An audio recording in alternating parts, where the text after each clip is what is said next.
Trojan fans, welcome to a very special edition of the Peristyle Podcast. I feel like it's been a while since we've done one of these, and it's going to be a fun one because we got a very special guest. USC players are back on campus doing their summer workouts, so I'm back here with Mr. Triple Double himself, Connor Morrissette, and our first player guest in a little bit. Thanks to House of Victory, we got USC quarterback, the UNLV transfer, and Mountain West Freshman of the Year, Jayden Maiava, joining us from USC. Jayden, how you doing, man? Thanks for coming on. I'm great. Thank you guys for having me. I appreciate the time, setting aside from your guys' individual lives just to sit down and, chat a little bit. So thank you for having me. Look at that. Like, just so polite, courteous. I don't think I was like that, Connor, when I was his age, but I don't know. Me neither. But thanks for coming on, Jayden. Just to let everyone know, this is kind of our regular Peristyle Podcast show. Connor and I, in the second half, will talk about some of the stuff that's been going on in recruiting. He was down at basketball practice today where you had like Kevin Durant and Kevin Harden at USC's basketball practice. I know you should have got over there, Jayden, and checked it out. Yeah. So we'll get to that in the second half of the show. But the first half, we want to talk to Jayden about transferring in from UNLV. His first spring practice. Now he's going through summer workouts and some of the different stuff that he's been doing this offseason. But I did want to thank our not our sponsor, but House of Victory for setting these up. They've been great with that. And I know you've been doing some charitable work with them. If you want to talk about that a little bit before we get started, Jayden. Yeah, no, I'm super blessed to be in the position I am. Shout out to HOV, House of Victory, just being able to give these, not just me, but other talented athletes, just to be able to help them in tremendous ways and give them an opportunity to, put their priorities where they should be. And yeah. Jayden, take me through what the summer looks like for a USC football player. What are the player-run practices like? I know you're still getting up to speed a little bit as a transfer in from UNLV, but what are you up to this summer? What have the practices been like? What's the meeting with the coaches like? Take me through this summer. This summer is just more about just speed and power and building and getting to that MPHs, like the strength and staff want us to be at. Coach Wiley and their staff, they've just been doing a great job with the workouts and tremendous job helping out the younger guys coming in, the transfers coming in, like myself. So I'm super blessed to be a part of this summer program that they got going on. I think it'll definitely everybody's upcoming year. Yeah, so it's been good. Coaches been helpful a lot with the meetings and helping us, prepare the best so we're positive and relaxed going out to when the season comes around. How different do you think things have been for you since transferring in? You got to work with Benny Wiley and their staff. You had 15 practices in the spring. Like, how have you seen your game kind of grow over the last few months that you've been at USC? I definitely could get better. I'm not satisfied with where I'm at. Definitely a lot of improvement, a lot of development left for me, and so just being able to be a part of that staff. And they give you the right tools, Coach Wiley and Coach Riley, the entire staff. They're always there for moral support, just to be able to help you and put you in the best situation for not just football on the field, but also off the field. How are you attacking the quarterback competition this offseason, Jayden? It seems like Miller, of course, with his experience and his Holiday Bowl performance, maybe has a leg up on you being a newer guy, but Lincoln Riley hasn't named a starting quarterback. Obviously, you're very much involved in this race. What's that been like, and how are you attacking the competition this summer? I'm loving the competition. I love to compete. I'm just embracing it and, just seeing it as another opportunity to build my character and see where it takes me. Just testing my limits to see where I'm at, see what I could improve on.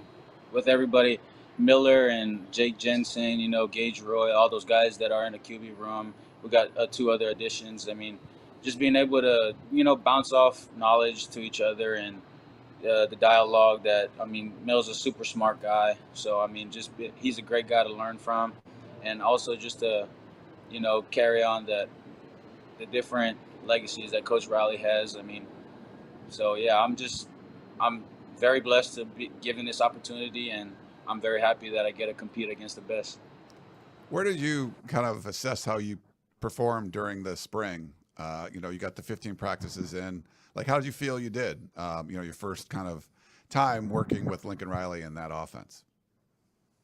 I mean, if I was to ask myself, I feel like I did terrible. But I mean, I'm just gonna answer to you and be like, I definitely could be better. I mean, I'm not really satisfied with how I started and how I finished and how spring ball went. But I mean, there's always room for improvement. I'm always looking to learn different ways and just to and yeah, it definitely flew by super fast. It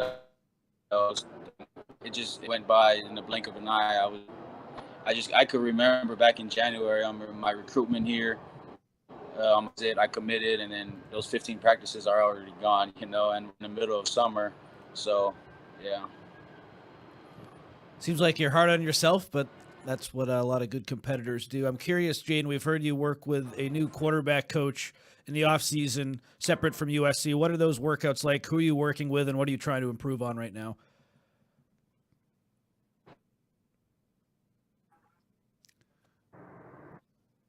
Little internet issues, I think. Can you hear us, Jayden? Yeah, I could hear you guys. Okay. Yeah, I think the internet was cutting out a little bit. But Connor asked about the quarterback coach you've been working with and how that's been. Like Ryan Porter, I believe.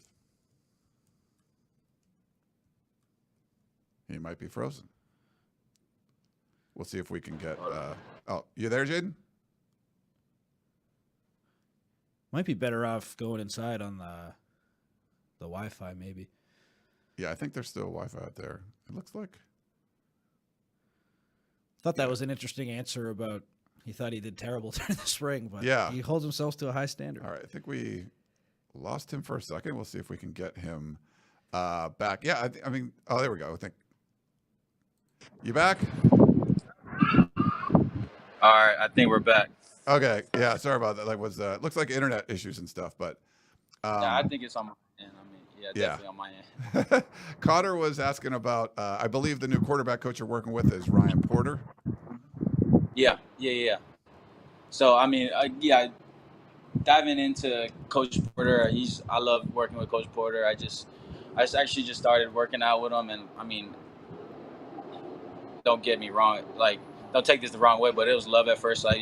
Coach Porter, he's just such a great guy, and he's super knowledgeable in just the game of football. I mean, he's gotten many experiences under his belt, and I'm just super blessed to be working with him, and, giving me his tool set and just kind of helping me out just to see what I like. And, you know what I mean? He's not very big on changing how I do things or changing what I do. He just kind of leaves everything up to me, so, and he just teaches me to be an advocate myself, just to, being able to apply different things that I like and what works for me and just keep staying the course. So working with Coach Porter definitely taught me many things within the game of football, and also life as well.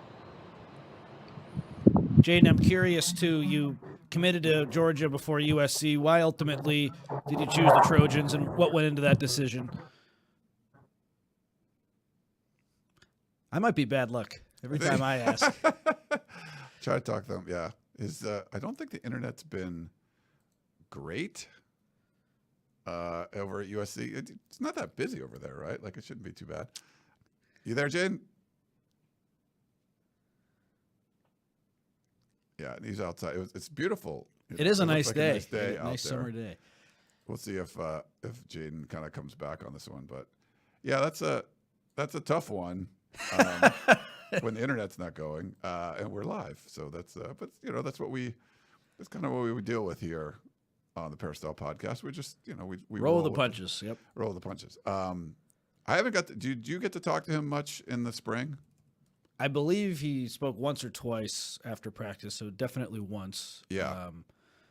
I don't know if I was in his scrum the second time or he did a second one, but I recorded one of those interviews. Yeah. It's just tough as a spring transfer trying to get into the mix in a quarterback competition, even though Miller doesn't have as much experience, of course, but he played in the Holiday Bowl. He's been at USC every step of the way with Lincoln Riley. It's tough to step into that and try to break into that quarterback one role. So I'm excited to see how he competes this fall. It's obviously going to be a really big camp for him. He's going to have to do some big things to unseat Miller, but Lincoln Riley the whole way has said this is a competition, and I don't think will name a starting quarterback until really soon before the LSU game. So there is some time for Jayden, but he's got some work to do, it sounds like, and it sounds like he is doing that work, which is very encouraging. Yeah, and I think when quarterback, like, is wins a quarterback stat? Like, probably not, but I mean, there's something to do with it, right? And the fact that UNLV made the Mountain West Championship game for the first time, he was the freshman of the year. He showed athleticism.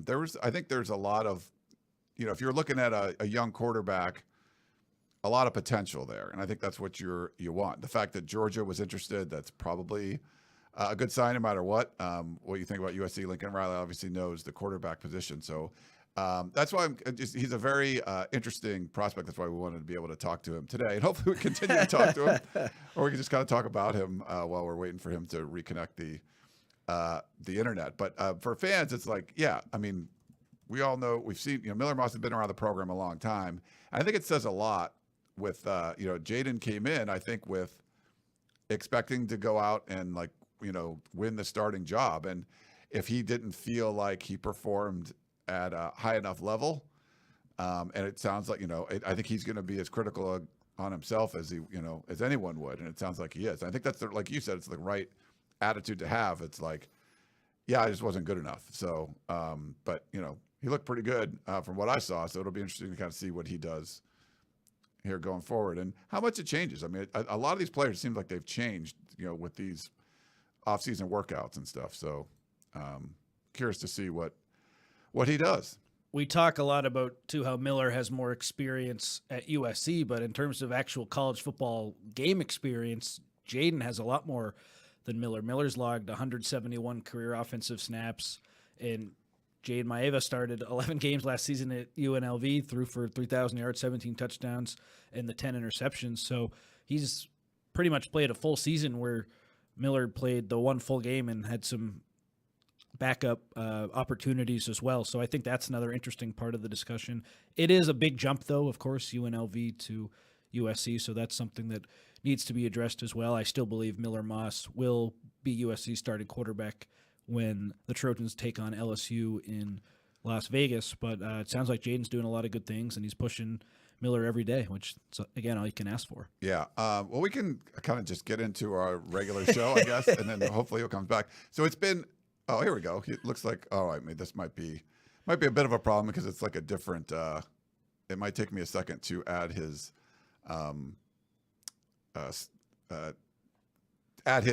screen to everything. But I don't know. Jayden, are you there? Jayden, you there? Okay, cool. All right.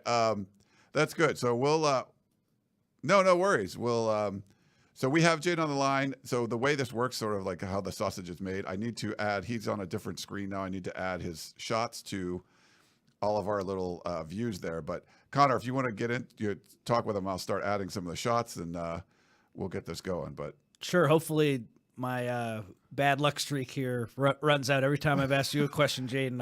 I think the connection. No worries. Okay. So I just want to, and a lot of fans want to know too. So you committed to Georgia out of the portal initially and then ended up going to USC. What went into that decision and why was USC the best fit for you? Yeah, I just think it was a development that I was looking for and just the player that I wanted to become on and off the field. And I definitely thought that USC was the best fit for me just to, set me for not just, what I mean? I was looking for longevity, and I just believe that the Trojan family, the USC school in general, just all around would help me become the person that I would want to be. What has Lincoln Riley taught you so far? Of course, his rich history with quarterbacks, the number one overall picks, the Heisman winners, playing for a guy like him at your position must mean so much. What has he taught you so far?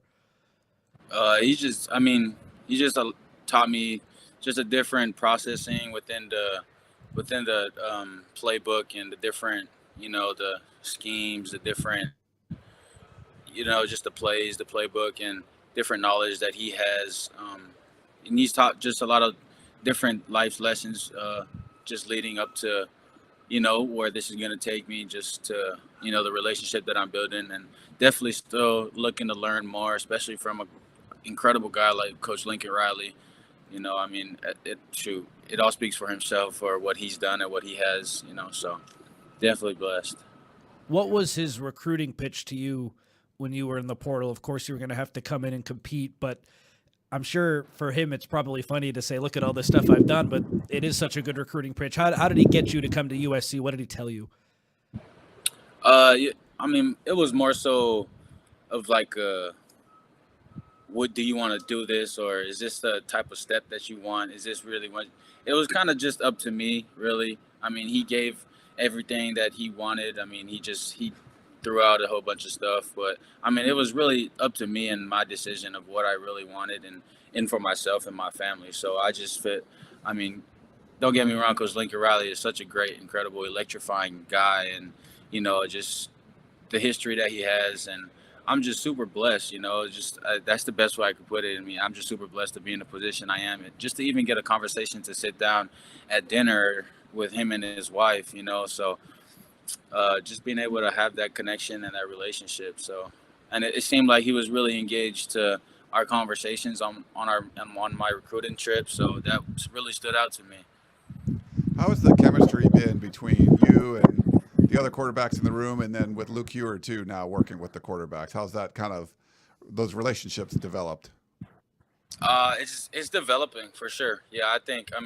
I'm still the new guy in town in the room, but I just, I'm not a very outspoken guy, but I just like to sit back and learn a whole bunch of stuff, just to be able to, add to what knowledge is power. So whatever they could drop knowledge on, I just try to pick their brains. Everybody in the room, including Coach Hewer. Coach Hewer is just such a great guy, especially, with what he has done for me and my family. So just being able to build that connection with everybody in the quarterback room. So I feel like it's been really good so far.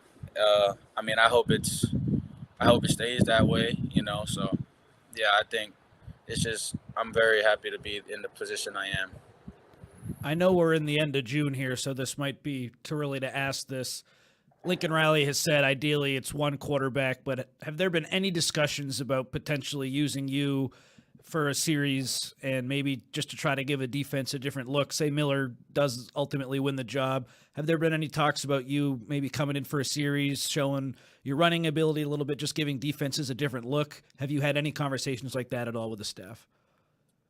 No, not to my knowledge. Me and Mill are just going out there to compete and me and Mill just that's one thing we got in common, is just to put the team in the best situation to win a game. So, we just both want to help the team win. So I feel like we just do such a great job at, bringing the guys along.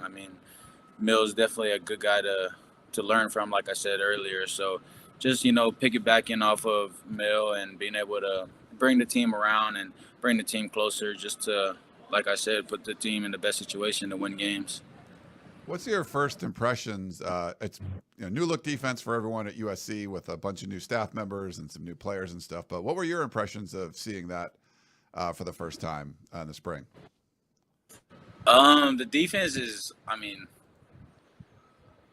come September, you guys will see how great. The defense, just the new coaching staff that we added to the defensive side, and the new players that we got. Even the returning players too. I know they're all tied into the same goal. They're all synced in. They're all locked in together. And I can tell they're real tight on the defensive end side of the ball. So it's real. I'm honored to honestly play against a defense like this, a top defense. So, which players this summer have stood out to you, or maybe even in the spring, Jayden, whether it's offense or defense? Who's a guy where you go out, you compete against them, or maybe you throw them a pass or hand them off the ball, maybe they throw a block and you think to yourself, wow, that guy's really good, that guy impresses me? Anyone come to mind? I wouldn't say anyone specifically, but I would just say the entire offense and defense. You got to be like, you got to stand out to play at a top school like USC football. So, I mean, just being able to play beside these guys and compete against them and, just to iron sharpens iron. So it's only going to get us better at the end of the day. So, I mean, but to be specific, I would just say the safety, the back ends, Kamari, Akili, B. Shaw, and the linebacker crew, pretty much, shoot, you got Mason Cobb, you got Easton, you got Desmond, you got Garrison, you know what I mean? You got EG, Eric Gentry, if you guys, but you got Jamil, you got the front runners, you know what I mean? You got the big defensive line, you got the Kobe Pepe, you got, everybody, you know what I mean? Offensive side of the ball, I'm more biased just because I'm an offensive guy, so my offensive guys are always gonna roll over the defense when we get the chance to. So, yeah, I just love to go out there and compete against them. We got to talk to guys like Jacoby Lane on the show, and he was great. But USC's got 4 sophomore wide receivers that, maybe people really know Zachariah Branch's name, but with Deuce Robinson and Mekhi Lemon and Lane, like I talked about, like what is all those guys coming from the same recruiting class. When you met those guys and kind of worked with those guys, what were your first impressions of them? They're all interesting. They're all unique in their own ways, but that was off the field. But on the field, they worked. They just make remarkable plays. They make nothing out of something, So, just being able to have those guys, I'm happy to be on their side of the ball and not be another team's defense. You know what I mean? Just because the things that they've done within the spring, with the time I've been here, the things that they just do just to, stick that dagger in the defense, and it'll hurt the defense for sure. But Mekhi Lemon, Zach Branch, Deuce Robinson, Kyron Hudson, Jacoby Lane, like you guys mentioned earlier. But it just also sets that standard for them, and they hold themselves to a high pedestal, and they want to be up there for sure with all the greats. And they all got one thing in common, and that's just to win games and become the best teammate that they want to be. Jayden, off the field, who are some players on the team that have helped with your adjustment to life at USC, life in Los Angeles? Maybe take you under their wing is not the right phrase, but who's just helped you adjust to USC? For those of you that don't know, I'm Samoan and Hawaiian, so some of the linemen here, like Alani, Amos, Justin, Lolo. Just that poly community that they have here built on a team, they definitely helped me. I wouldn't say be comfortable, but be more comfortable in the society and just the environment that's around here. So, they've been also Kyron Hudson. He's taking me to a couple services on Sundays. So that was real big on me and helping me. So yeah. We have some questions from the Peristyle we can get to. I know one of them, and Connor mentioned this to me. I didn't want to mention it, but I didn't realize you're from Hawaii also. But you're not related to Jayden Maiava, the former USC linebacker, or is there some kind of relation there? Yeah, there's some relation there for sure. Okay. He's definitely an uncle of mine. Yeah. Okay. So, yeah. All right. Yeah, so is Junior Seau. Yeah, Junior Seau too. Oh wow. Okay. Yeah, Kaluka was a fun one to cover. That was a really great. They had a really great linebacker room with when he was around there. Yeah, for sure. From what the stories I've been hearing about that year that they had Jayden Maiava there. They just had remarkable. Linebackers there, the defense all around. So yeah. Do you want to get to some questions, Connor, yeah. or if there's anything else you had? Or no, so we have some questions, Jayden, like Ryan said, from some folks on our message board. So M-Dub for USC wants to know, what skill sets have you worked on the most this offseason and why? Definitely getting faster, managing my weight range, getting stronger as well, faster and stronger, and being more dynamic, So just because, going into the Big Ten, there's a lot of, the trenches are real big, but we got we got some big dudes on our squad too, and I'm definitely blessed to be playing with them and not against them. USC Priority wants to know, do you have a favorite food spot since getting to USC and you can't say In-N-Out? Oh, Auntie Miley's. It's a Hawaiian barbecue spot out here. It's like, I think it's in Gardena, down the street, like 20 minutes from here. It's probably bad, but I eat there almost every Saturday. Oh, that sounds That's amazing. good stuff. The mac salad and everything. Oh man, I love the Hawaiian. Yeah. There's one. There's one on Figueroa too, right? Have you gone over there? What was it? Ono or Ono Hawaiian barbecue? Yeah. I think so. That's pretty good. Yeah, those are definitely delicious spots to go to. I recommend anybody visiting Los Angeles or the area, definitely Ono Hawaiian barbecue, Auntie Miley's. I'm sure there's a lot of more other spots out there, but I just haven't been introduced to them. So I'm definitely looking out there for many more hidden gems. Awesome. Well, yeah. Hey, pass them along to me when you find them. So after we talked about your family a little bit, this is a good question from the 760 Trojan. He says, USC has one of the richest and longest histories when it comes to Polynesian players in the college game. How does it feel to potentially be the first Polynesian quarterback that will play at USC? I mean, it's definitely a great opportunity for me and my family, and not just for me, but all the other Polynesian quarterbacks that are, looking to play at the next level. So I just try to keep the standard high, and just set that example, just for the younger guys, the younger generation. Definitely blessed to be in the position I am. We did get a comment. Hold on, let me pull this up. So Mark says, go to Big Island Eats in Rancho Palos Verdes. Big Island Eats in Rancho Palos Verdes. So if you're ever, next time you're at Lincoln Riley's house, you can stop by. I'm going to take a picture of that. Hold on. Yeah. we're helping him out. Yeah. You're going over to Riley's house. Just pick up some Big Island Eats, I guess. Thanks, Mark. For sure. Yeah, thank you, Mark, loyal listener. Danimal USC Jayden wants to know, how does the offseason at USC compare to the offseason at UNLV? What's similar? What's different?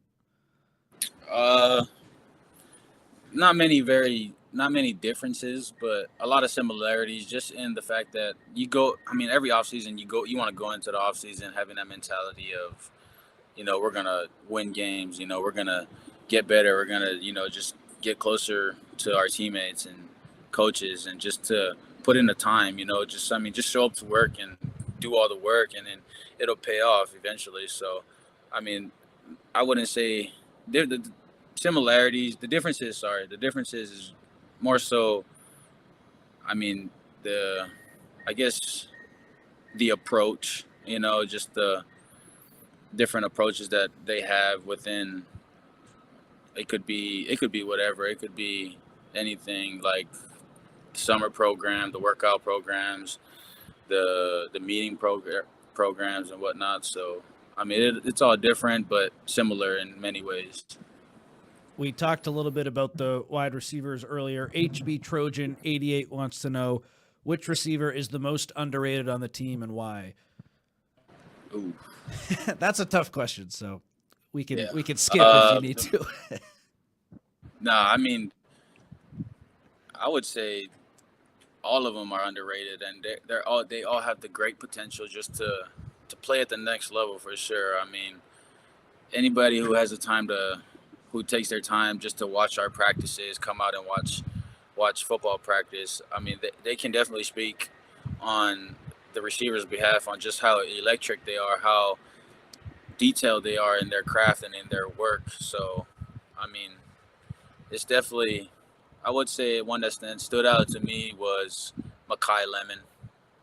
Yeah, he's just watching that dude run routes and just how he holds himself, and just his whole demeanor is just, he just takes off every time. Yeah, he's definitely one of the most electrifying high school players I've ever seen. We got a few more here for you, Jay, and I appreciate it, man. Diane77 wants to know, what has surprised you about USC and life in LA in general? Anything? Definitely the alumni. Every time I wear like USC gear, I'll tell you a funny story about when I went to NT Miley's. Yeah, this actually happened at NT Miley's. I'm in line about to order some food, and I just meet like these guys they went to USC, they graduated from USC, they played high school ball, whatnot. But I mean, just the alumni is just so strong here, so that definitely surprised me. The support, for sure, the support that USC all around has. So yeah. They're everywhere. You're walking around the city. Yeah. It's funny. I'm driving into the studio this morning. I live in Hermosa Beach, and I see a guy in a USC football shirt. He's kind of big. I'm like, who's that? I'm like, oh, it's Brett Nealon, and he was like walking in. Oh, and, yeah. See? It's funny. He's like right around I think it was his buddy's house. It might not have been his place, but you see him everywhere. You guys are everywhere. Yeah, for sure. I agree. I mean, they're all over their place, and they're all diehard, and they all hate the school uptown or whatnot, but USC TJ wants to know, overarching question, what are your goals as a Trojan? Definitely build relationships, network myself, get to know different and many other people. I definitely want to, take Trojan football to a national title game, just get that opportunity back here. And, USC football is a winning school, and, I really want to continue that. And there's no better way to do it. So, yeah. Real quick, Jayden, the baseball, once baseball ended, the Pac-12 is essentially over. You're never going to play in the Pac-12 because you came and they're going to the Big Ten. But what's the buzz sort of been around knowing, like, just, a couple months away from playing in the Big Ten? This is a, step up from the Mountain West and step up from the players that you're, the other guys on your team from the Pac-12. Yeah, I mean, I get goosebumps thinking about it because, I mean, it's funny because, September 1st, we're going to be playing in Allegiant Stadium. And, those of you who know UNLV football, they play in the Allegiant Stadium. So it's kind of funny how it happened.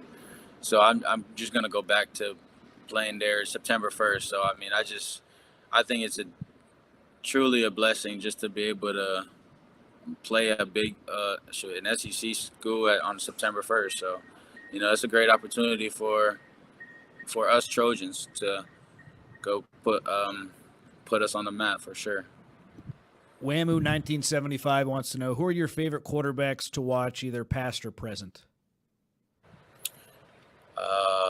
Recently, I've been watching a lot of C.J. Stroud. I've been watching a lot of, I'm sure everybody watches Patrick Mahomes. I watch him too. Definitely Tom Brady, Justin Herbert. I mean, those guys there's so many quarterbacks, so many great quarterbacks. I mean, even in the past or present, Carson Palmer, a guy from USC,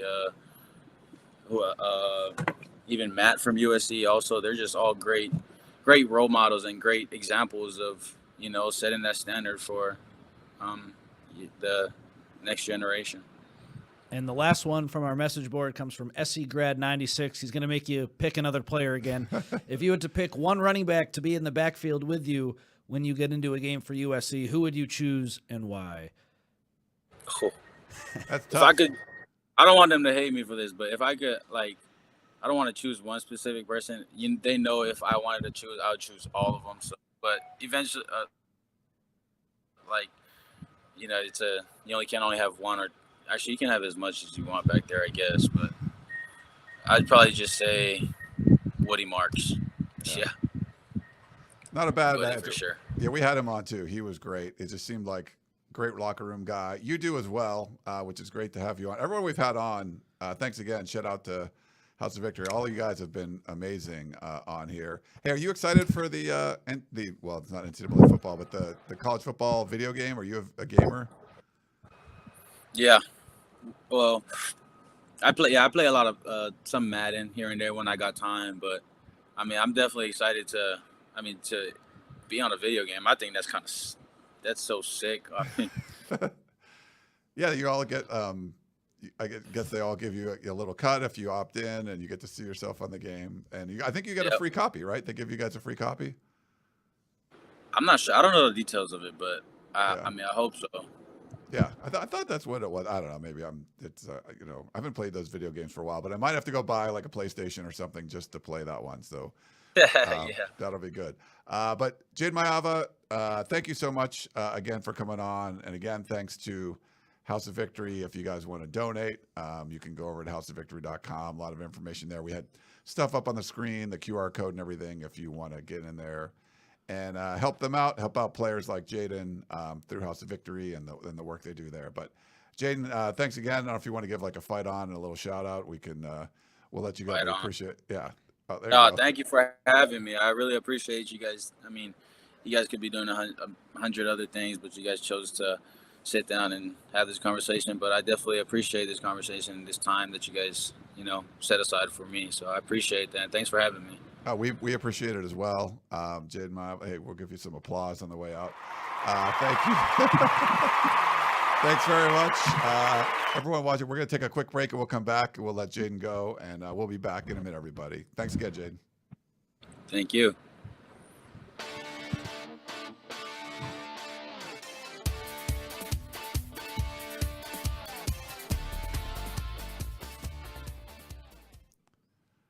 All righty. Yeah, we were just getting rid of Jayden there, but he's like, so shout out Katie Ryan in the background who came out and helped set him up. I think she used her phone to help him out there, but it's always an adventure. It was great. He was early again, like we started the show early, so that was cool.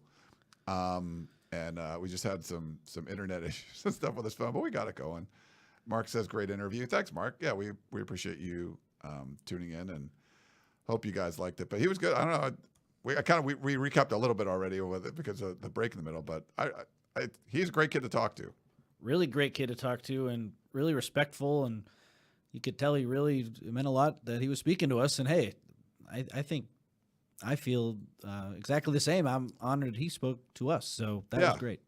No, good stuff from Jayden. Hope you guys all enjoyed that. Sorry that was broken up a little bit in the middle, but yeah. Glad there was a good resolution to that. Yes, we got to come back, sounded clear, and there are a lot of good questions from the Peristyle. If you're not over on the Peristyle, uscfootball.com, make sure you get over there and subscribe. You can do an annual subscription for 30% off. It's like $60 or something, or $65. I mean, it's totally worth it. You get a whole year of access to the P. Everyone talking about USC football year round, good, bad, ugly, indifferent, whatever. There's a lot of stuff going on over there. And of course, our YouTube channel here, there's a lot going on there. And we do want to thank Trader Joe's, who's been a great sponsor to us. I was traveling a lot, and it was good to come back and just grab a cart. So I know if I'm grabbing a cart, it's not there's basket days at Trader Joe's, which I try to go often, but cart days are like, all right, I need to stock up on things. So I got to stock up on a lot of stuff, some salad stuff. I came back from my Canadian fishing trip with a lot of fish. And so I was buying, some potatoes and rice and salad stuff. And of course, cheese and crackers and some more wine, all the stuff at Trader Joe's I like to stock up with to go with the fish that I caught. And so I made some salmon and halibut. And then I had a bunch of sides from Trader Joe's. So that was, it was good. Maybe I'll have to make you some, Connor, after the show. I'll make you a dinner or something. Oh, wow. Thank you. Or lunch before. We could do something like that. Sounds good to me. Just time and place. I'll be there. Yeah. Lisa says, let's see. If you're watching live on YouTube, thank you for that. Oops, that one is the wrong one, but we'll put up. You could put some questions in there. We have some questions and stuff to get to. We're going to talk about some basketball things. Lisa says, hey, Ryan and Connor, just jumping in late, but happy to hear your voices. Thank you, Lisa, for that. Well, you missed a great interview with Jayden Maiava, so make sure you go back and check that out, either in podcast form, which are, all the podcasting channels. I guess Google Podcast doesn't exist anymore, but like YouTube does. I think we're on the YouTube one. I mean, that's a newer one. We'll make sure of that. But the Apple Podcasting app, you can get that. It would be awesome if you could leave us if you have an iPhone or whatever, leave us a 5-star rating and review. I don't think, we do have a new one. It's from Pooter from Pomona. He loves the 2-star podcast. So you guys are USC pod gods. # fight on boys. So shout out Chris and Gerard. Yeah, Chris and Gerard killing it over there with the 2-star recruits podcast. It was awesome. It's been great. It's I mean, long listen. It's like 3 hours usually, but you got to go check it out. It's definitely good stuff. But thank you for the review. And if you want to leave us a review, it does help grow the show and everything. So, all right. I felt like came in hot to that, Connor. And yeah, apologies if there was a little, technical problems in there. But I think I got it all the camera angles up again. We got it working. So we want to make it look good for you guys on YouTube. And then, of course, hear what Jayden had to say. Recruiting. We can talk about that a little bit. Or should we do the basketball first? Let's do some hoops. Okay. Because you were down there. Yeah. At the Galen Center, right? Mm-hmm. Down there today. Practice looked really solid. I can talk about that. But the coolest thing, practice is getting close to being over, and then Chet Holmgren walks in. It's like, oh, okay, younger player in the NBA, but still cool. Potential. Oklahoma City, right? Yeah, potential, great player down the line. Looks well on his way. Really, really talented guy. Cool. And then Kevin Durant comes in. And then James Harden comes in. And then a bunch of these other guys come in, and they were all going to run through a little workout with one of the USC assistants, Will Conroy, after USC's practice. Eric Musselman spoke with us, the head coach at USC, after, and he talked about how big of an emphasis it is to get pros on campus to show kids who are interested in USC just the footprint of the school and what can be possible if you go to USC. I know those guys didn't play for USC, of course, but the fact that you can be around those players in the summer is a big recruiting tool. So that was cool to be down there, and I can talk, like I said, about what I saw at practice a little bit more. Did not expect to see Kevin Durant, though. That was really cool. Yeah, that's we have that. I put the picture up there if you're watching on YouTube, and Kevin Durant and Harden in the background. So I didn't even realize Harden was in that picture when I took it. I was focusing on Musselman and Durant, and then it just, there's James Harden. Yeah, I think Chris pointed it out on Twitter. Yeah, like, you can see it's hard not to see the beard in the background, but that's pretty significant to have those guys there. Of course, the NBA draft is tonight too. We'll see if Bronny James goes anywhere. Probably not till they're doing a 2-day draft, which doesn't make a lot of sense because there's not. I think he's the full day 2 story. I think him being in the draft has a lot to do with that. Yeah, maybe that's why. But I mean, it's not a very like last year he had Wembanyama. Like there was people wanted to see what was going on in the draft. This year there's not as much buzz. To make it over 2 days, I don't know. We'll see. But I think can Bronny James carry the whole second day? We'll see about that. But yeah, I mean, is there optimism around the basketball team? I know you guys are going to do a basketball podcast, but I have optimism. I don't know if their big guys are necessarily going to be fantastic. I think that's maybe the one weak spot. They have some injuries right now. Desmond Claude, who projects as their starting point guard, and Matt Noling, who's a small forward. Both of those guys are going to be out for a little bit. But I really like what I've seen at practice.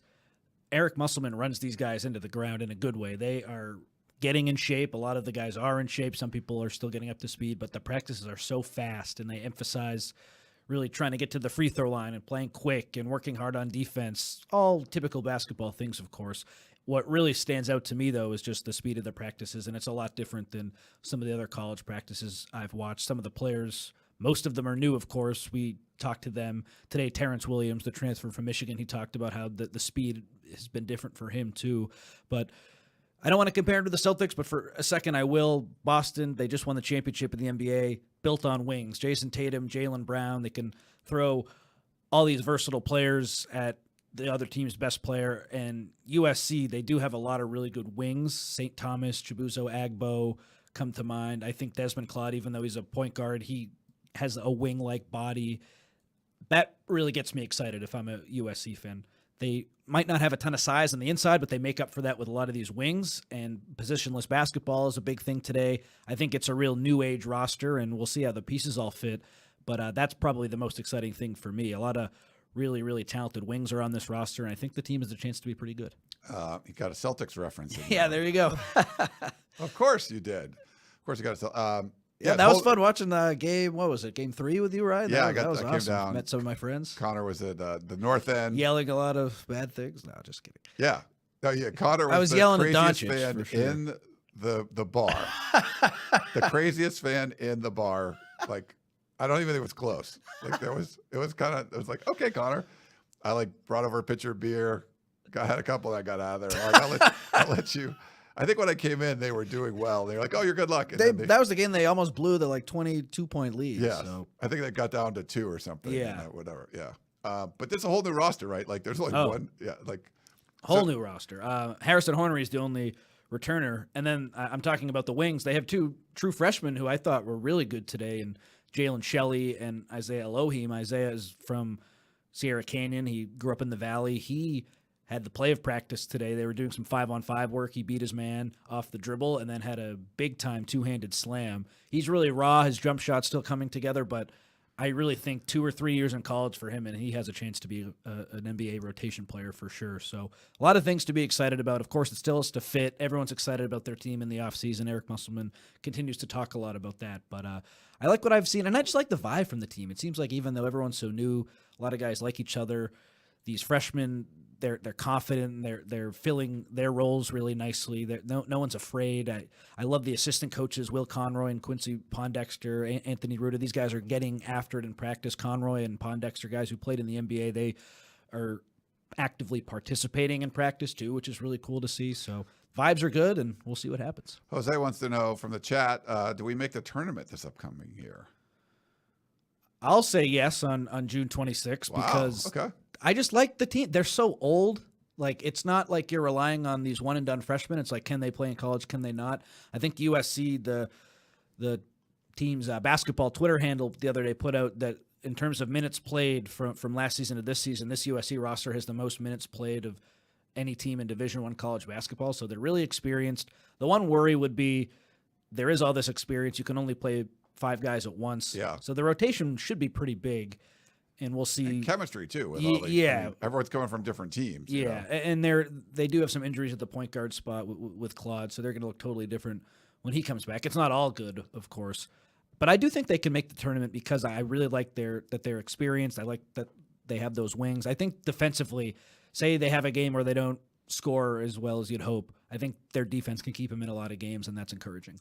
Well, you're talking optimistically. Speaking of optimism, we should talk USC football recruiting. So I've been on a lot of vacations. Gerard was making fun of me, talking about, where I was going in the world on his podcast and stuff. And, when I left, I think USC was ranked like 3rd in the nation in recruiting. So I haven't checked in too much lately. I assume things are still going well. So I'll get the quick update from you. We'll get a lot more detail on the composite 2-star, but so things are still going swimmingly, right? Well, hey, they picked up a new commit today, Shamar Arnaud, who goes to the same school as Julian Lewis, Carrollton, Georgia, cornerback. He committed early this morning, so that was good. But while you were away, or maybe you did come back at some point, I forget all the vacations you go on. I can't keep it straight. Sorry, I had to get my shot at it. Yeah, go ahead. They did lose 2 5-star defensive linemen, Isaiah Gibson, an edge rusher, and then Justice Terry, interior defensive lineman. And that hurts because those are 2 Eric Henderson guys. Those are 2 guys from Georgia where if you're not a USC fan, everyone across college football says, oh, those guys are from Georgia. There's no way you're going to hang on to them. And then for that to ultimately come true, that's disappointing. It seems like the staff has really lost contact with them, or they're not going out of their way to contact those guys because they think it's a lost cause. So I went on the 247 national show and talked a little bit about it, and I was asked, do we still expect those guys to visit? I think it's so fresh right now, and Gibson has already committed to Georgia, so he's for sure off the board. If Justice Terry doesn't commit anywhere in the next few weeks, maybe there's a chance that Eric Henderson would get back involved with him, but I think the staff was frustrated, especially at the Justice Terry departure. They didn't expect that, and that led to fans not being very happy, which I understand. You want 5-star players in your recruiting classes, so that was definitely a blow, and we'll see how USC responds. The good news is it's June 26th, and no one signs until the end of December, so there's plenty of time to turn it around, but that hurts. Yeah, for sure. I think Jose was saying number 11 now. It looked like in the composite USC's 16. Yes, 16. 16 is where it's at now. And then Julian Lewis obviously is a big name out there. It seems like he had a really good official visit, but he's been visiting other places and getting cool photos and videos and things. There's a lot of weird stuff going on with him, but I think we've talked about this before. Like, USC doesn't have the track record with defensive linemen. They do have the track record with quarterbacks. So I think we were more confident about him just because of the aspect of Lincoln Riley having 3 overall number 1 picks, more than any head coach in college football history, recent Heisman winner, all that stuff. So we'll see kind of what goes on with him, but he's not shut it down. He's out there. I mean, if he's in a relationship with USC, he's certainly out there flirting with other potential landing spots. Yeah, and I was at the Elite 11 finals last week, got to cover him, got to talk to a lot of people around his recruitment, and there's still stuff that needs to go on behind the scenes for USC to lock it down. And I was talking to Gerard this week too, and we were wondering maybe he just never does officially shut it down, and maybe he never decommits, but he never does that decisive, I'm done, I'm locked into USC. We'll see what happens. But I think, of course, like in every 5-star quarterback recruitment right now, NIL is a factor, and some deals are being discussed behind the scenes, and that would maybe lead to him shutting it down. But nothing is guaranteed. The camp, you talk to people here and there. It's tough sometimes to get a clear read. Julian Lewis didn't really want to talk too much at the Elite 11 finals, so didn't have too many extensive conversations with him. But I do think USC is in a better spot than an Auburn and a Colorado right now, but is he 100% going to stick with USC? I wouldn't say 100% right now. I think there's a chance he does flip, but again, I went on the 247 National Show. I said 65% chance he sticks with USC, and a week later I still feel that way. All right. Well, that's good. That's better than 50. It is. It's better than 50. Better than 0. But it'll be interesting. If you remember when Lincoln Riley was hired, and there was a lot of talk is about Caleb Williams. Would he follow Lincoln Riley? Even then, it was like, hey, I think Wisconsin had some big offer or something. There was other schools, and he eventually ended up at USC. Not being as tied into this recruitment as you, it would be a little bit more surprising for him to decommit than it was for like a couple of Georgia defensive linemen. Absolutely. But even though he is from Georgia as well, this is the quarterback spot. This is Lincoln Riley's bread and butter. That would be a blow for sure. And we've talked about it extensively. Yeah. It's not like you're competing against Georgia, Oregon, Ohio State. It's Lincoln Riley.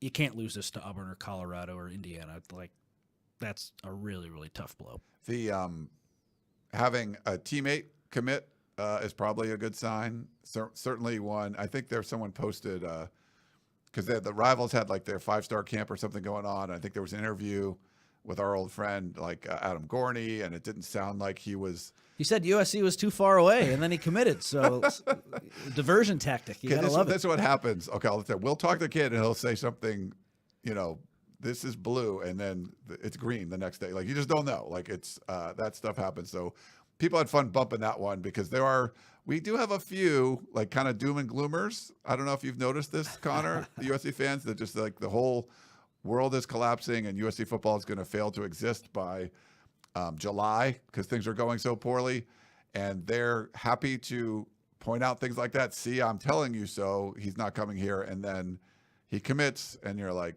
and then the other fans, the fans that are more optimistic, are like, hey, dumbass, look, he committed.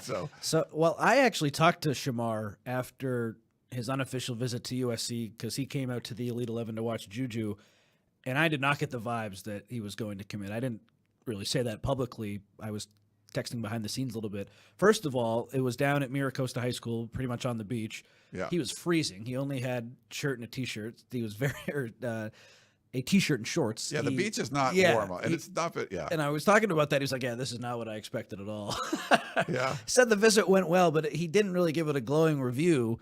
Maybe I just got to up my recruit interview skills and learn how to get better information out of some of these guys, because I got the impression he didn't really he liked the trip and maybe he did love it, but he didn't really exude that. And what do I know? Because 3 days later he ends up committing. So yeah, there you go. I think it sounds like that was one of those things where he was not putting out the USC vibes, and then he was committing to USC. So yeah. I don't know if you could have asked him any kind of questions or whatever, but fooled again.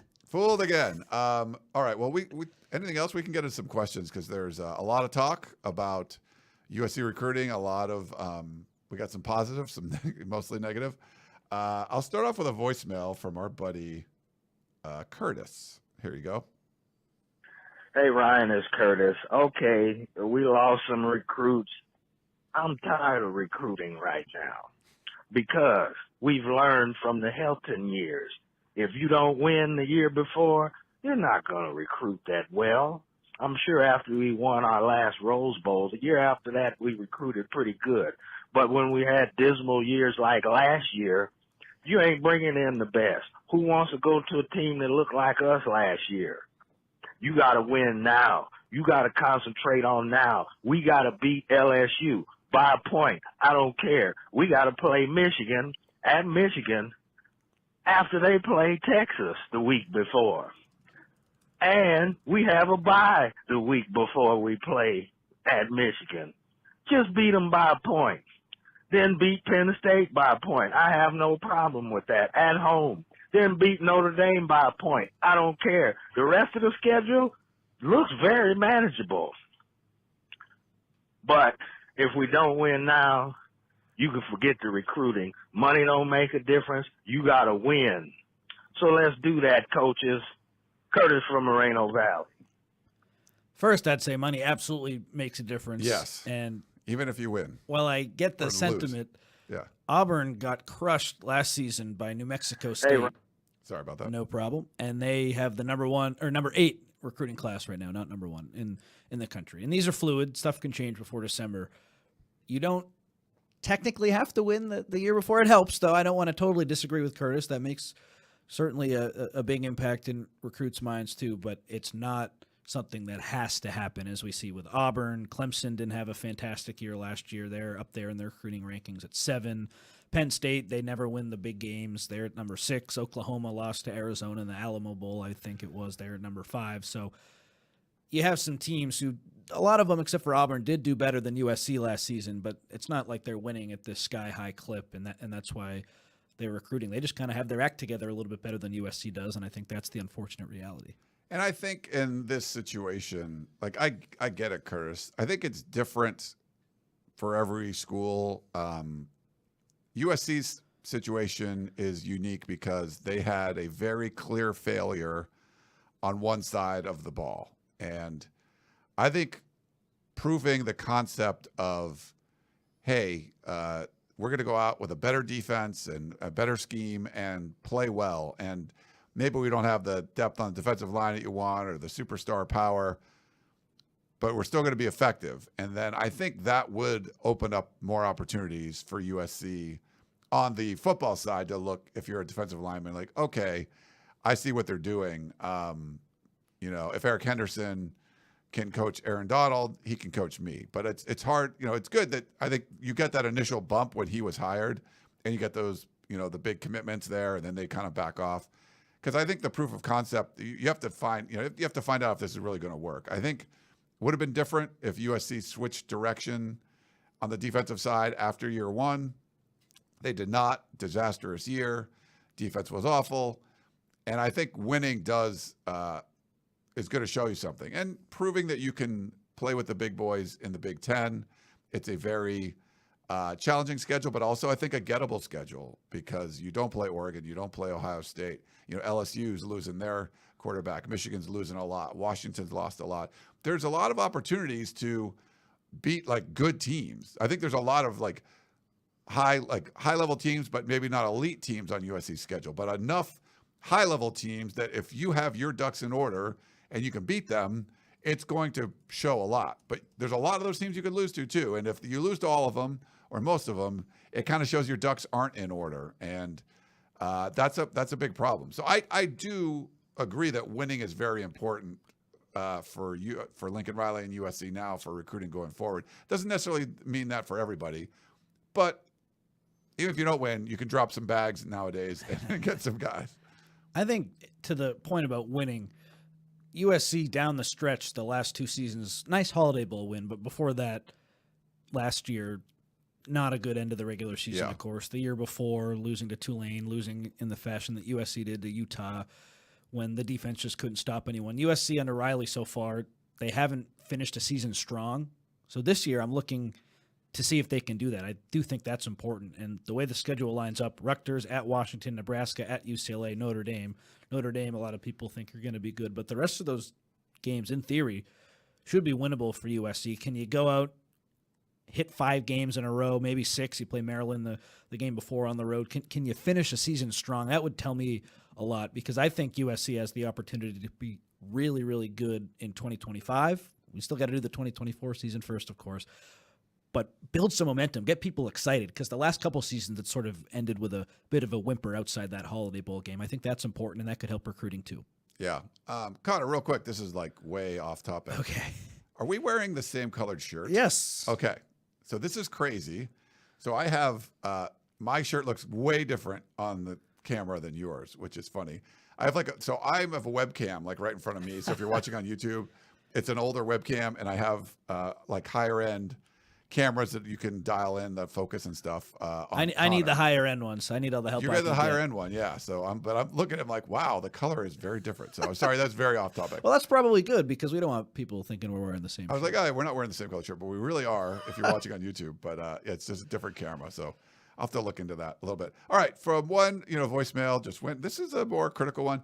I don't know who this person is. He hasn't left his name for a while, so I don't remember. But he's not very fond of Lincoln Riley, I guess you could say. Left a couple voicemails, left a long text message, but I'll go with this voicemail. It wasn't too bad. It was about 1 minute and 15 seconds or so. So that's good. That's like in our wheelhouse there. But I will play it for you and then get your thoughts. Here you go. Hi, Ryan. I will make sure this is a 2-minute phone call. In short, Lincoln Riley just lost 2 of their top picks this year in terms of the recruiting. Justice Terry is now gone. He's not put a fence around California at all, which is what Pete Carroll did. He's chasing his kids all over the country instead of just saying, hey, let me grab the best kid in California, which is one of the top states for prospects. I don't know what's going on. He seems to always do things too late with the defense. Now it's with the recruiting. We're in big trouble. Big trouble. And we're going to be in big trouble for the next couple of years because recruiting right now is terrible. Absolutely terrible. Oregon has got the top 3 out of the top 10 from California, and we have none. USC has none. It's a lot easier to recruit in-state because the parents can come watch the kids play. It's harder to recruit out of Georgia or what have you because the parents have to travel all the way across the country to do that. It was easier to do that in Oklahoma because Oklahoma's in the middle of the country. California is not. Lockdown California. He seems to always figure out things way too late, and now we're in trouble again. It's going to be another throwaway season for Lincoln Riley and also the recruiting. Not that pessimistic. I think there's some good points in there. Oh, and I yeah. think there's some over the top, like Pete Carroll was in a very different era. He was recruiting in a very different era. And one of his other emails was saying he's not Pete Carroll. He hasn't won a Super Bowl. Lincoln Riley hasn't won a Super Bowl. He hasn't won a national championship. He has not. But as far as like resumes go, he had one of the best ones in college football. He's the best. He has the best resume that USC's hired in 100 years since Howard Jones. Like that, he was the only proven like college coach. So I mean, I'm not faulting USC for going higher than Lincoln Riley. Like that's the best hire they've ever made on paper in the football program. It's like in the last century. So I think that's saying something. But the game has changed a lot. California is not as good as it was before. It used to be Florida, Texas, and California. Like Georgia's ahead of California now. There's not as many people playing high school football in California as there used to be. And there's a lot of skill guys, but there's not a lot of big guys. And people are more willing to travel, leave the state. It's a very expensive state. You're willing to go, you've seen people relocate other places. I think the game is a lot different. The recruiting game is a lot different than that. I don't think it's like big trouble. Like I think they can, win 9 or 10 games this year. Like that would be pretty darn good. But it's, USC is going to have to keep buttoned up and doing the right things. The defense is going to have to play better. The offense is going to take a minimal step back and not a big step back. I'm not in this camp that there's just doom and gloom everywhere that they're going to, I don't know what you think, they're going to go 4-8 or something. That's not, I don't think that's going to happen. But I think to compare it to the Pete Carroll era, if Pete Carroll was head coach now, with everything that Lincoln Riley has around him, the way they're kind of running everything, he would have trouble recruiting. It would be a different game. You're not getting Sean Cody from your backyard anymore. It's just changed a lot. And Oregon wasn't recruiting at the level that it was. It's a whole different game, and it's changing daily. You could be critical of the way USC as a whole is handling it. And we've had people, he's critical of Lincoln Riley. We have people that are critical of the collectives and all that stuff. We'll get into that in a little bit. But I think it's the whole, the USC just sort of the way they've handled how college football has changed.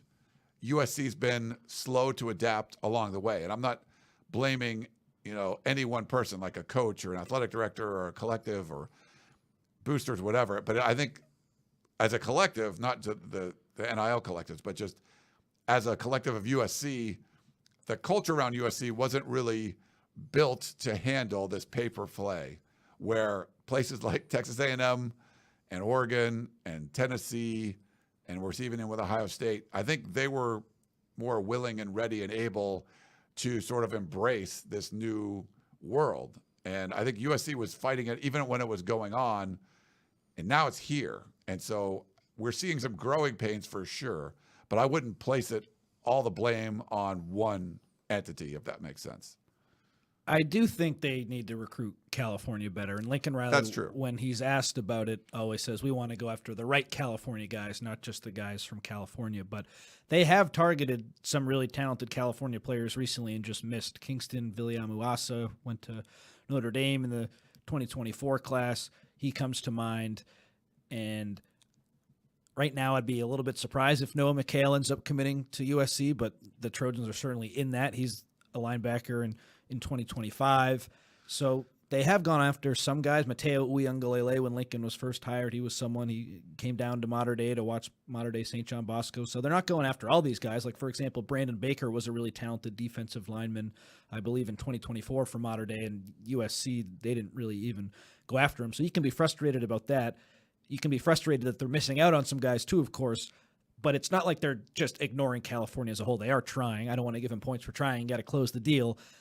And they need to do a better job, but they are targeting some of these top players, and they've just been missing out on them. Behind the scenes, I don't want to give too much away, but they know recruiting isn't going at the level it needs to be right now, and they're trying to shake some things up, and we might have a story later this week if some things come to fruition with that. So be on the lookout for that, and if not, check out the War Room, because we'll definitely have something Friday if some stuff behind the scenes doesn't end up happening. But they're aware. Jen Cohen is very, very competitive, which is something we've talked a lot about on this show, Ryan. She sees what's happening. I can't say things are going to get better for sure, but some solutions, some things are being worked on, being tried out behind the scenes, and USC is going to try to change some things around here. Losing those 2 5-star defensive linemen from Georgia, that really pissed off a lot of people, and I think they're going to try to change some things. And I thought earlier we would see some changes too, and it hasn't really worked out that way, so I'm not going to guarantee anything, but they know what's going on. They know the score. USC needs to be a top 10 team recruiting. They haven't been that way, whether it's California or whether it's nationally. You just need to get better players into your program from the high school ranks to be truly competitive. They know that, and they're working hard to get it done. Yeah, I agree with you there. And it's one of those things where from the outside, and we've seen it, and I think the fan base has been very on top of this from the get-go, realizing that USC hasn't been up to snuff when it comes to this. And we'll get into some of the collective stuff a little bit, because we have a question, a very critical question on that. We'll kind of address that stuff. But it's certainly one of those things where, as a whole, I think you're inside this, that there's a problem with your organization, whatever it is, and you're like, okay, and you're trying to make a couple changes, and you think that, okay, this will make it work. And people from the outside are like, you're putting Band-Aids on bullet holes, like that's not going to work. And I'm not saying that's exactly what USC was doing, but I think there was some hope that like some of the old ways would shine through, and you could still, having Eric Henderson is going to make a big difference. And, it makes a difference, but I think just knowing the world of NIL, if you're not going to play the drop a bag off of, for a player in high school, it's going to be really hard to compete. Even if you have a great situation and the best coach and amazing school and all that stuff, you have to play this game. And there's organization, you're talking with agents. There's a whole different. I was going to bring that up. Agents are involved, and it sounds crazy, but 5-star recruits are really, really hot commodities, and there's serious money to be made there, which makes some people's hair catch on fire. But those kids have a lot of value, and sometimes I've heard that maybe USC's value doesn't match some of the values of some of these other teams. And I think that needs to be adjusted. Yeah, I think USC was sort of like playing catch up, and maybe they caught up to where things were like 2 years ago, right? But to be fair, like they made a lot of they were really behind. And when you're in an organization, you see yourself make huge strides. You're like, okay, we're good. Not realizing the outside world had also advanced and almost exponentially. Like it's changed a lot, like over, what players are getting and all that stuff. And I think to your point, that maybe you feeling like there's Band-Aid here.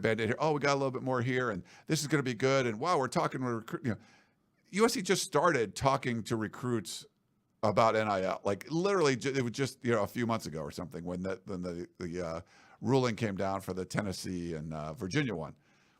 And you thought that that's a huge step, but that's a catch-up step. Like, and everyone, where you just caught up to them, they'd taken that and run with it. And USC just sort of like came to the table like, hey, I'm ready to play now. It's like you just get to the poker room and you finally get a seat at the table, but everyone's been playing for days and their chip stacks are super high. And you're like, what am I going to do with all this stuff? And I feel like it's kind of where USC was with all that. But the two big decommits, I think that's sort of like, if that doesn't wake you up, I mean, the only other thing would be, losing Juju Lewis. But I think that's, like you said, what I've been hearing is it's sort of like, okay, like Band-Aids aren't going to help. This has to change. Like we have to change a lot of what we're doing. And I think that's a positive sign. USC they've made a lot of progress, but you're playing catch up to where people were a while ago, and they've blown past you, and you're like, hey, I'm here. And like, no, they've been gone. Like, it's just not the same. And I get as a fan why that would be frustrating. Lincoln Riley is hired at USC. It's amazing. And I love the hire at the time, of course, but he has a reputation for not really caring about defense all that much and not having good defenses. And then the first year ends the way it did. Second year happens. He was a step slow adjusting the defensive coaching staff. And now it seems like the football program is a step slow with some NIL stuff a little bit. So I totally get why fans would be frustrated. But Ryan, I've made this comparison on the show many times. When you have a coach like Lincoln Riley, has it been perfect? No. But he's someone who I liken to Jim Harbaugh, a guy who it wasn't perfect at Michigan. He made some mistakes. Some things went wrong. The seat got really hot for him during the COVID season. They, I think, were under 500. They just did not have a good year at all. He took a pay cut. Yeah. Exactly. Bad things happened, but Michigan stuck with him, and ultimately they figured it out. I think Lincoln Riley is in that exact same mold where the guy has that great reputation with quarterbacks. He's won at a really high level in the past. He's made the college football playoff. Lately, things haven't been great, but you have to roll with him and you have to give him the chance to learn from his mistakes, because I don't know how much better you can do necessarily. And if it fails, fine, but I'd rather fail with Lincoln Riley than a lot of other coaches. And I think that's the reality of it. People are frustrated. I get it. It's going to take some time. You just got to deal with it. Yeah, I 100% agree. Like, 'cause USC is still USC. And if you brought in Nick Saban or Kirby Smart, it's still USC. Exactly. And they're doing things differently. And I think all of that has to change. Lincoln Riley's 40 years old. He's changing too. So I think you're better off rolling with him.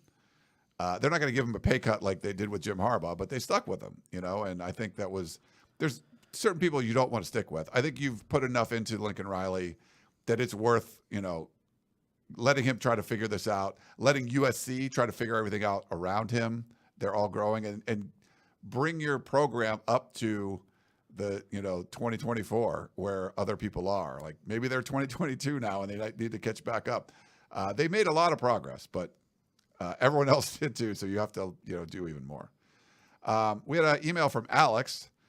I'm addressing this because I'm curious about your approach from different perspectives. He's talking about this podcast and also the composite two-star recruits and what we see about this. He says, with the massive changes allowing players to move between universities without penalty and universities being allowed to pay players directly, has college football gone from being an NFL pipeline to an NFL competitor? Do you see college football moving to change the eligibility rules to remove the 4 years plus redshirt limit? After all, college students aren't forced out of the university after 5 years. And considering the current structure that doesn't cap salaries, I'm sure players could be swayed to stay for an extra couple of seasons. Might this be on the horizon? Thanks for the entertaining my thought. Enjoy all the shows. Keep up the good fight. Sincerely, Alex. I just think if you're good enough to go to the NFL, you'll go. Yeah. And maybe there are a few instances where a player is on the fence and they're at one of these big-time college football programs who can afford to pay them what they'd get or maybe a little bit more in the NFL, and they choose to stay. But pros, guys who have the chance to be pros, they want to compete against the best, and I do think we'll see people leave. Could potentially the NCAA or whoever's in charge in the future change the eligibility number of years to 5? That's been talked about a little bit, but I don't think we'll ever see anything more than 5 years outside of redshirt stuff. So I don't think it will ever really be a true competitor to the NFL. The best players want to play with the best players. It's always sort of been separate just because the guys are getting paid now. I don't think it's like, okay, I'm only going to watch college.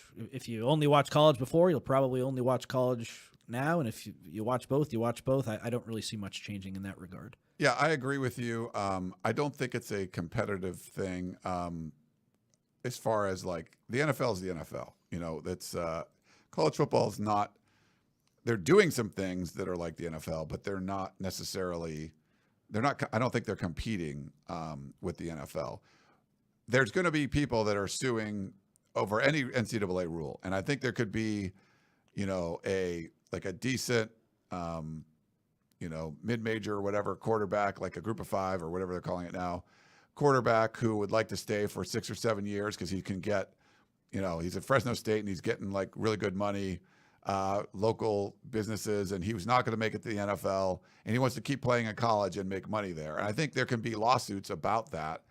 But I think there'll be enough pressure that you can't just let guys stick around for because you need turnover in college. And if you're going to let guys stick 6, 7, 8 years, like I don't think that's going to be good for the sport. So I think that's one area where everyone would push back on it, even if somebody's suing to get that happen. Like the House case, you're getting money for everybody. There's back pay. Should have paid us NIL over the years. Like that made sense for everybody. Maybe not the universities and everyone that has to pay out all that money. But I would say in this case, someone's suing for that. There's going to be enough complaining about, look, you're going to be taking away jobs if you just let a guy sit there and play for 8 years. What about all those, you know, kids that could have come in and got college educations and played and everything? So I don't think that'll happen either. I can't speak to the legalese of it, but it just sounds stupid. Yeah. I'm in my 8th year at Fresno State. Like, get the heck out of here, buddy. Like, come on. Yeah, it's weird. But the bigger point, I guess, Swayze in the chat says, college football is no fun anymore. And I feel like viewership has never been higher, baby. It has. There's a lot of, and I don't know, but there's a lot of people that feel this way. Like, are you selling your soul? Are you losing your core fan base? And I think, you know, we cater to a lot of the Recruit Next people that just love the recruiting process. And it's changed a lot. So I can see why people hate recruiting. And I've talked about this a lot because a lot of national recruiting people, like, the money is a massive factor, and that's just not being talked about. I'm excited for when 5-star player X signs a 3-year deal with USC for this amount of money. He's locked in for the next 3 years, and then it's like signing day today. You can sign this deal whenever you want, and we'll go from there. Because like I'm frustrated following recruiting too. Hey, why did you choose this school? Well, the coach, I can play early. No, I got paid a lot of money. That's what it's all about. It's who can pay me the most in a lot of instances. No one even discusses that. I'd be retired if I was a recruiting fan too, because people aren't talking about one of the biggest factors for why a kid chooses a school. So let's get these deals public. Let's get everything out in the open, and let's go from there. And then I think recruiting gets a lot more fun because people in real time will be negotiating with these recruits. Hey, this school's paying me this school's paying me this. We'll see 3 years down the line. Oh, USC was right. They valued this kid correctly. Oh, they missed out on this kid. They really could have used him. Yeah. And then it'll be fun again. Yeah, I think a lot of it is like you picked a school. Like you said, hey, I'm going to go to Syracuse. They got a good journalism program, blah, blah, blah, whatever.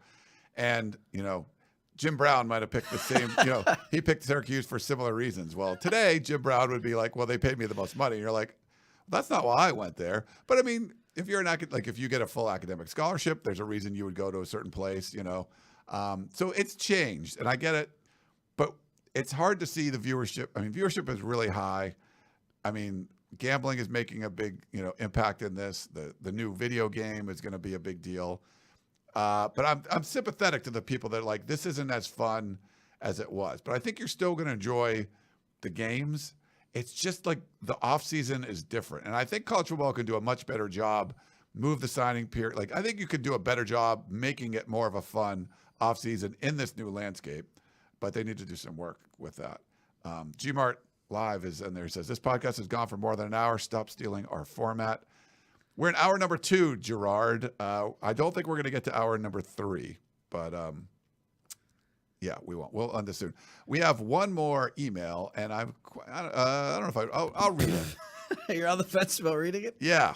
Okay. I will read it. I want to hear it. I will address it. This is AJ from Los Angeles. Ryan, I've followed you for years, which is a good start. Big fan of your work, but your coverage of House of Victory since you entered into a partnership with them has been extremely disappointing. You avoid any criticism of them, and Spencer Harris in particular. He's the executive director. For years, I've listened to you preach the need for USC to hire people actually qualified for the positions they're hired for. Other than head football coach, the head of your donor collective is maybe the most important job associated with your program. Spencer holds this job despite having absolutely no qualifications for it, no experience fundraising or negotiating contracts. He's in far over his head, and results are showing.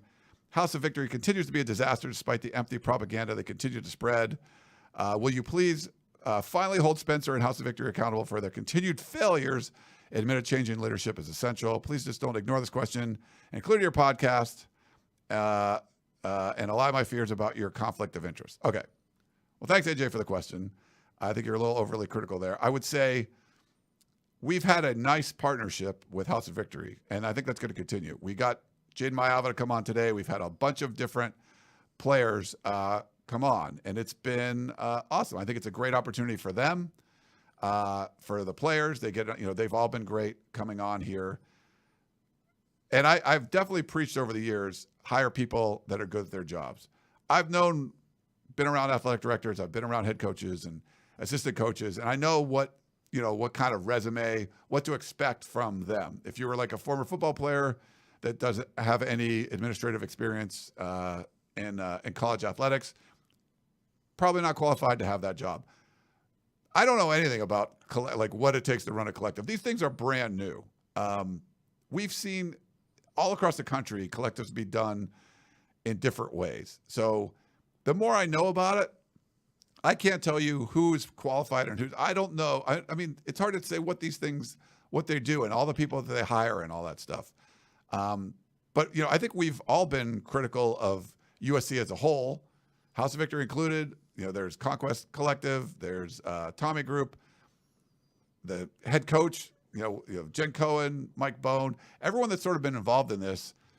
It's a whole entity. And I don't think you saying, just like the other caller saying, this is all like Lincoln Riley's fault. I don't think you saying this is all Spencer Harris's fault is valid at all. I think USC has not done NIL great. It's pretty obvious they haven't done that.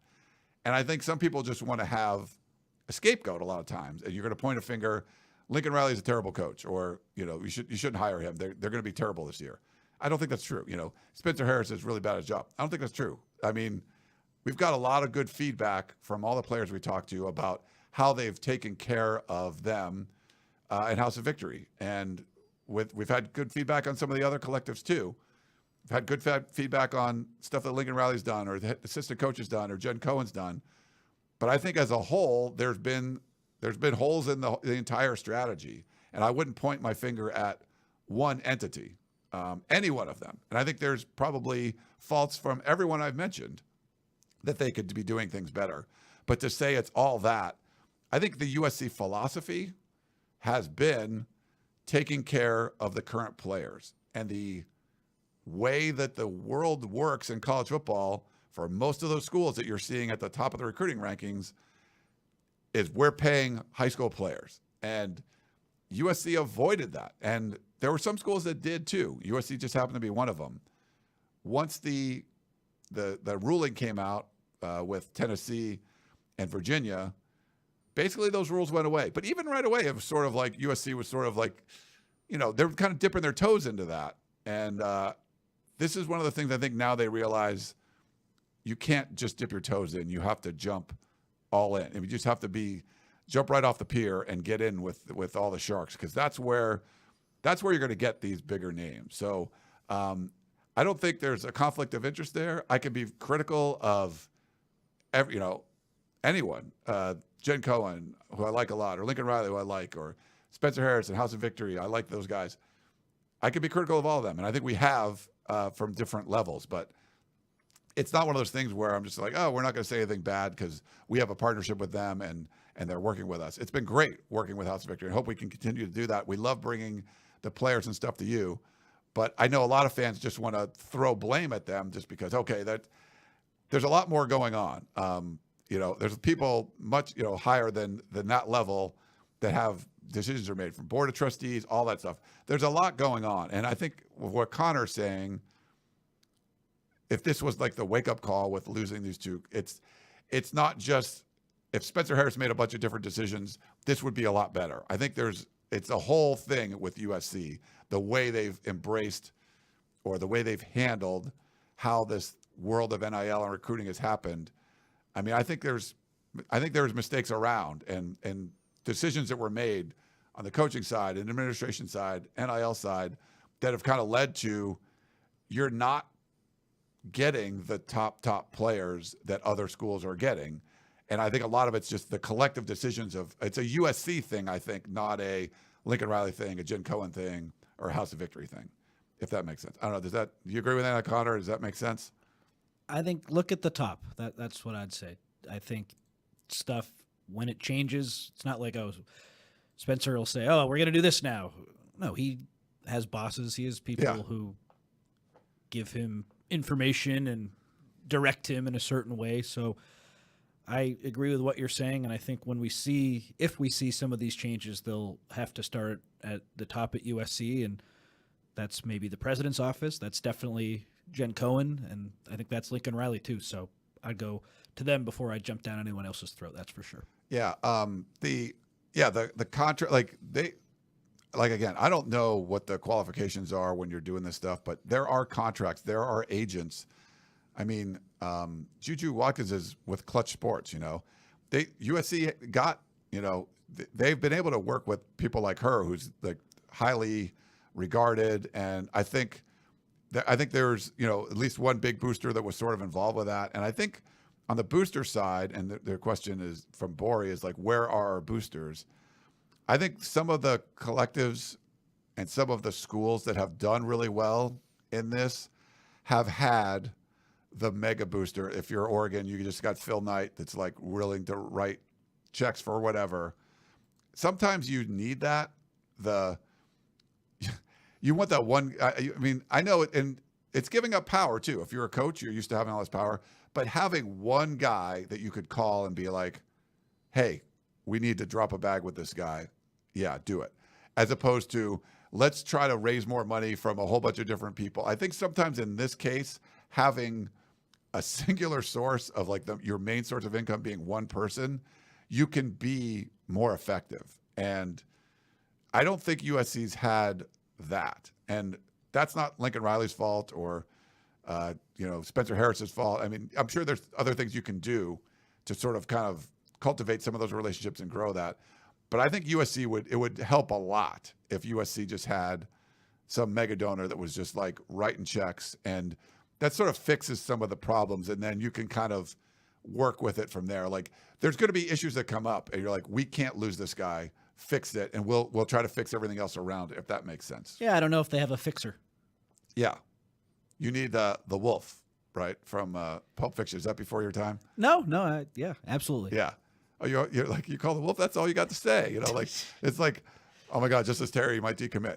Call the wolf. Oh, I don't think USC has the wolf.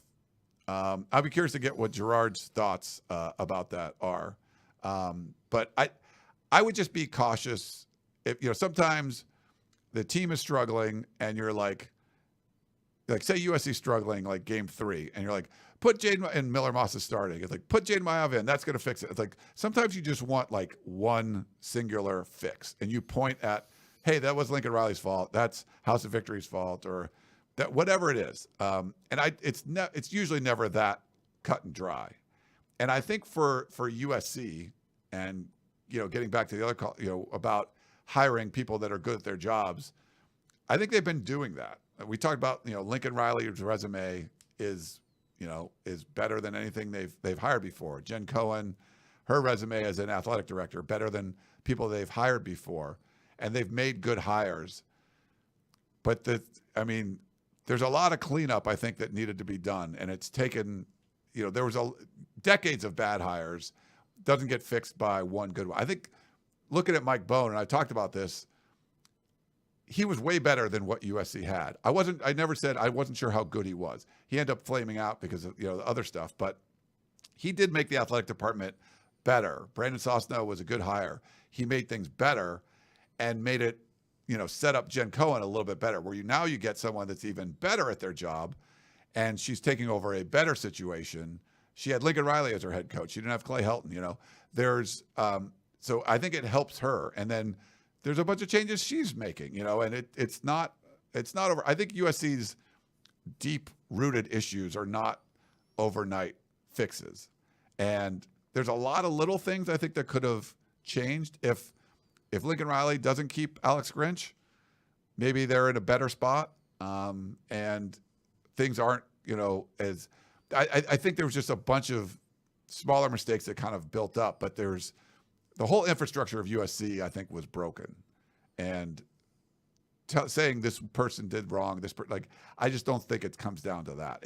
They all have to get together and do a better job and fix some of the things that happened before and catch up in the world of NIL. That's changing every day. So, playing catch up is in a tough spot because you got to go faster than the people that are pushing the envelope, and they've been pushing it from Texas A&M had a collective day one. When I first heard that word, I'm like, what? It's like GoFundMe for I'm like, oh my God, I guess that makes sense because boosters can pay now. So let's just pull booster money together and make it work. They were doing that day one. So USC's kind of been playing catch up all along, and we'll see what kind of a wake up call these two decommits are and how that can change going forward. I'm with you. We'll see. I think it starts at the top, like I said, and that's how change happens. Yeah, Bori says we need deep, endless bags. I think having a fixer would help a lot. But then you're in debt to the fixer too, so it's not perfect. No, it's definitely not perfect. But you can, yes, and there's control. Head coaches are control freaks, and you see guys like Nick Saban getting out of the business. And if you think that part of it wasn't because of the changing landscape, it is.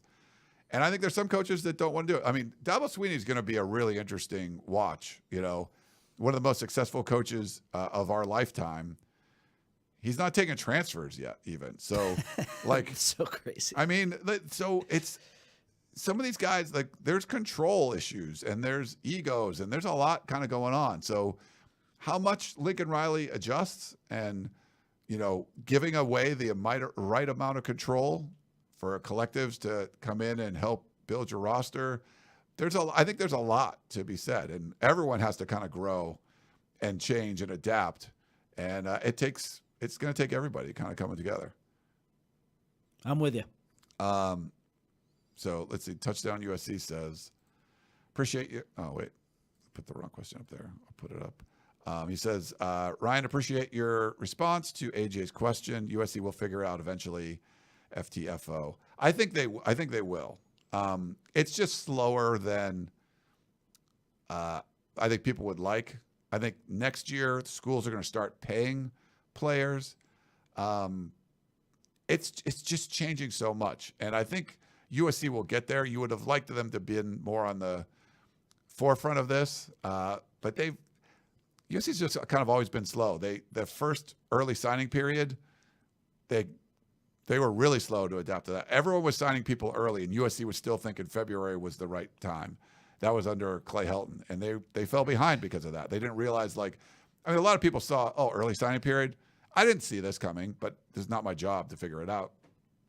Early signing period, everyone's going to sign in December. USC was still trying to sign everyone in February. Everyone else had full classes or almost full classes. You're like, what? So they kind of got caught with their pants down, not realizing it. It's changed a lot in the last decade, and in the last couple of years, it's changed a lot. And USC definitely has been kind of slow, but I feel like they've got good people in place that can kind of figure this out. But it's been, they're building toward it, but it's been kind of slow. Yeah, but I feel they will eventually figure it out. I hope so. Yeah, I think if you're a fan, you got to hope so, that you trust the leadership. They're going to be able to do some stuff. I mean, we could have unlimited assistant coaches now. I think. Which is funny because weren't they breaking that rule last year with Cliff Kingsbury pretty much being on the field? So they're willing to push the envelope with that, but then not with other stuff. Just something I noticed. Just throwing that out that's there. true. Yeah, there's different things, but it's a different world, and I sympathize with the fans that are kind of, it's a bummer because it's different than what they sort of grew up or what they've lived through, rooting for, what they liked, recruiting classes, what commitments meant something, signing meant something, enrolling meant something, and it's like not as much anymore. But it's happening everywhere, and I think it's just something you're still going to enjoy the games on Saturday, hopefully, and kind of embrace the changes. And I think as USC embraces the changes more and does a better job with the new world of college football, I think the fans will come along too. You don't want to be, hey, why does my team not take this as seriously, or maybe not take it as seriously, but they aren't acting the same way that this other school. But we get a lot of Oregon mentions. I mean, it certainly helped to have a mega booster that was willing to do whatever it takes to try to build a winning roster. Yes, but they recruit better too.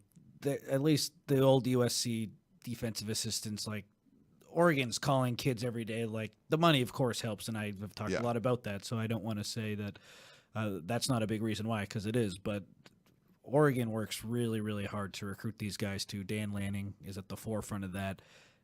Having the money makes a big deal, of course. I think in the past they've just recruited a little bit better too, in that old-fashioned sense of recruiting. Yeah. No, and I think USC allowed Oregon to become like a West Coast power because of all the bad hires and, a decade of Clay Helton, or like you've allowed that to, Oregon to sort of grow. And I think if it was only the money, Oregon wouldn't be recruiting at the level that they are right now. It would certainly help, but they've also been able to recruit like you mentioned. And a lot of that was USC's shortcomings for a long time, that they've just sort of like, they were the big dog and they kind of dropped the ball for a very long time with bad ADs, bad head coaches. And you were the ones that, USC's failures allowed a program like Oregon to come on, to be the kind of power that they're potentially be. Now, USC still has all that potential in the world. They get their stuff in order and they can be that again. But if you never let that go and you still were, playing at a pretty high level, hiring at a high level, even if you're not winning championships and stuff all the time, to win one Pac-12 title in like 12 years, like you can't do that. Like you can't do that if you're USC. So those are a lot of failings that you kind of have to get over and build upon. And while you were doing all that failing, you allow a team like Oregon to emerge. And then they, you hit lightning in a bottle with, the biggest booster in the country as part of your program when you're allowed to pay players. It's like, that I think Oregon's handled it really well and taken advantage of a down USC when they were down. So, but the good thing is USC still has all the USC stuff. They have all the potential in the world, and let's see if they can build it back up to where they want to be. In the first year of the Big Ten is going to be good place to start. It's a great place to start with a schedule that's like that. It's one of those schedules that looks really good. So if you go 10-2 in that schedule, it's going to be a really good year. You're in the playoffs for sure, maybe even 9-3. But you got to take care of your own stuff. You got to take care of your business. And I think, USC is potentially to do that. And we'll see if they end up doing it. I'm like ranting a lot. Right? Is it a lot? No. That's pretty good. It's the off season. Rant away. All right. But yeah. But thank you for all the questions. And thanks to Jayden for coming on. Thanks to my buddy Connor Morrissette for being here. Hope you guys all enjoyed the show. And we will talk to you next time.